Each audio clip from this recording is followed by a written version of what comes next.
ছাত্রদলকে বলতে চাই, আমি আপনাদের ভাই, আমি মাননীয় মন্ত্রী নই। আমরা কি চিন্তা করেছিলাম এই জালেম সরকার আমাদের থেকে এইভাবে বিদায় নেবে? কে করেছেন? আল্লাহ শুকরিয়া আদায় করতে হবে না? আমি বিশ্বাস করি আজকে আমাদের ছাত্র দল আয়োজিত এই কোরআন প্রতিযোগিতার অনুষ্ঠানটা আল্লাহ শুকরিয়া আদায়ের জন্য করা হয়েছে। আমি বিশ্বাস করি আল্লাহর যত বেশি শুকরিয়া আদায় করবে আল্লাহ তত রহমত করবে, দয়া করে।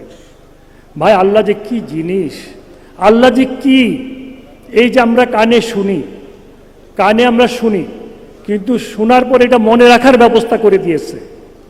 মনে রেখে আবার যেই কথাটা এক বন্ধু আমাকে বলল যে এত তারিখে তোমার এখানে আসবো, সেই কথাটাকে আবার মনে করায় দেওয়ার ব্যবস্থা করে দিয়েছেন। তাই না ভাইয়েরা আমার? কে করেছেন? আল্লাহ। চোখ দিয়ে দেখার ব্যবস্থা করে দিয়েছেন, দেখে বুঝার ব্যবস্থা করে দিয়েছেন, বুঝে এটাকে মনে রাখার ব্যবস্থা করে দিয়েছেন। কে করেছেন? আল্লাহ। সমস্ত ক্ষমতার অধিকারী আমার আল্লাহ। এই জালেম সরকারকে আল্লাহ আমাদের থেকে বিদায় করে দিয়েছেন, আমাদেরকে আল্লাহ পাক কুদরতিভাবে ক্ষমতায় আসার ব্যবস্থা করে দিয়েছেন। এই জন্য সবাই বলি আলহামদুলিল্লাহ।